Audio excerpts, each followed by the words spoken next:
Hey there, welcome to Old School Sports Parenting. My name is Mike Brusco. I'm a former college athlete, public school teacher, coach of various sports at various levels, and parent of 3 former student athletes, 2 girls, 1 boy.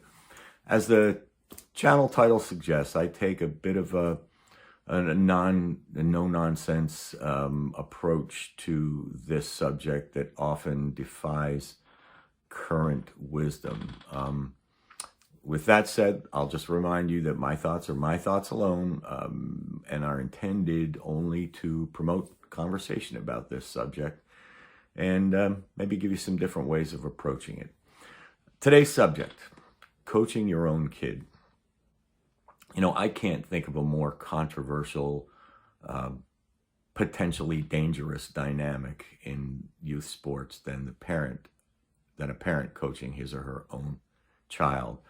Some school districts even have policies prohibiting this kind of thing, and it's, you know, they're intended to protect the people who need protection from it, and so it's hard to argue against them. But on a personal level, I happen to believe this can be done fairly and honorably. In my experience, I've worked with lots of parents coaching their own kids who have done so honorably and were great coaches, and I thought helped me and helped my son and helped the team, my son or daughters, and helped the teams that they were on. So it is not something that has to be a problem.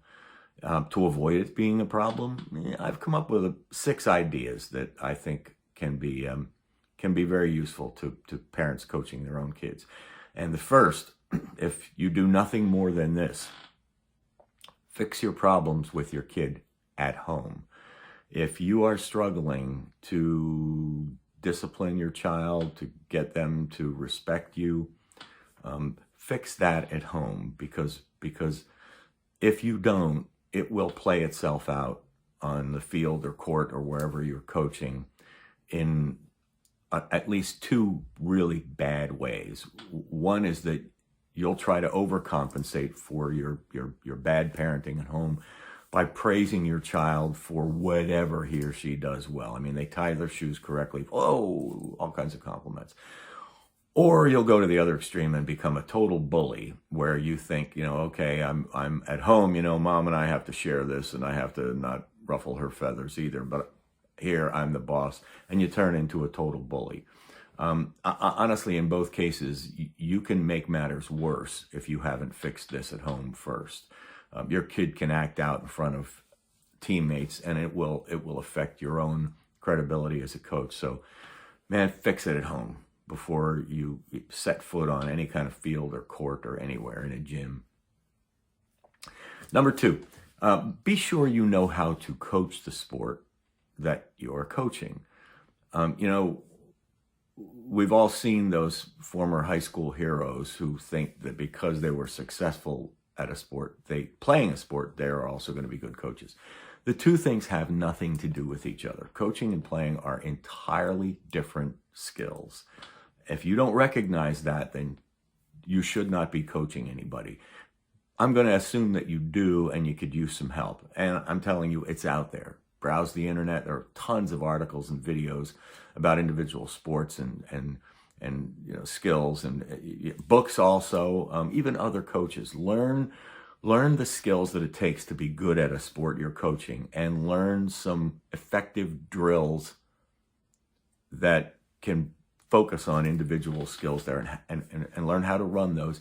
That's the key to being a good coach with kids. You do that, you're going to be on the road to being very successful and having a great time with it too. Because there's nothing more enjoyable than teaching a kid something, see them perform it well in a game, and come off the field, off the court, whatever, and with a big smile on their face. It is the most rewarding part of coaching. So if you can't impart skills and motivation to kids, then you are not a coach. You're a former high school Harry looking for another source of glory. Don't be that guy or woman. Number 3, coach every kid on the team, okay? Even volunteer coaches have an obligation to the team. The team is not an extension of your parenting. So find ways to be coaching other kids in drills or whatever when your kid isn't participating. If your kid's hurt or sick and can't go to practice, you should go anyway. Acknowledge the fact that you are not your son or daughter's coach. You are the team's coach. Your son or daughter just happens to be on the team. All right, number 4, balance your criticisms and critiques with compliments. You know, a lot of parents are tougher on their own kids than they are on other parents' kids. Whether or not you're one of those people, just remember that confidence is as big a factor in a kid enjoying and being successful at a sport as hard work and practice are. This is not some sort of touchy-feely lecture. This is reality. You know, each time you critique a kid, find a way to catch him or her doing something well and call them out on that as well. When a kid hears nothing but criticism, you can figure out what's going through their head. They will eventually come to a point where they don't believe they can improve. They don't believe they can get any better. And there's no better way to dampen a kid's enthusiasm for a sport than to make them think they're not ever going to be good at it. So work at the confidence building part. At least balance it with your criticisms. Number 5, talk to your kid regularly. Doesn't have to be every day after practice, but have a conversation maybe once or twice or even 3 times a week. Depends on your own relationship. Find out, give your child a chance to express their own feelings about how things went at practice today, especially with your relationship with them. You know, ask open-ended questions about this kind of stuff. What do you wish I had said to you today? Or what do you wish I hadn't said to you today? What kinds of things could I have done today to have helped you get better that I didn't do? You can't answer yes or no to questions like that. The kid's got to have an opinion about them. Don't force the issue, obviously, but, you know, give them a chance to express feelings if they have them. I think that's the point here. And by the way, meet with other coaches regularly as well, and make sure you are all on the same page, heading off any kind of nepotism. It's a good, healthy way to keep a coach dynamic together as well. All right, one last tip: develop thick skin. You know, you might be the most honorable, skilled coach out there, and your son or daughter might be the consummate teammate and a great player. People are still going to gossip. People can't get past their own jealousy.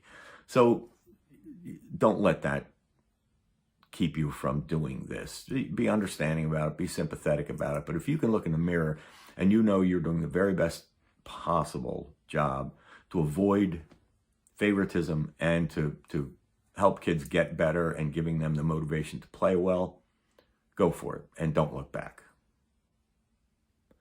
So that's today's speech. I hope this is fun for you. I'm going to be working on another video. Haven't decided what the topic is. I've got a couple ideas in mind though. So stay with me, subscribe, hit the bell, and if you want, send me your thoughts and thoughts and prayers. Send me your thoughts by email. It's oldschoolsportsparenting@gmail.com. Again, oldschoolsportsparenting@gmail.com. Till next time, let the games begin.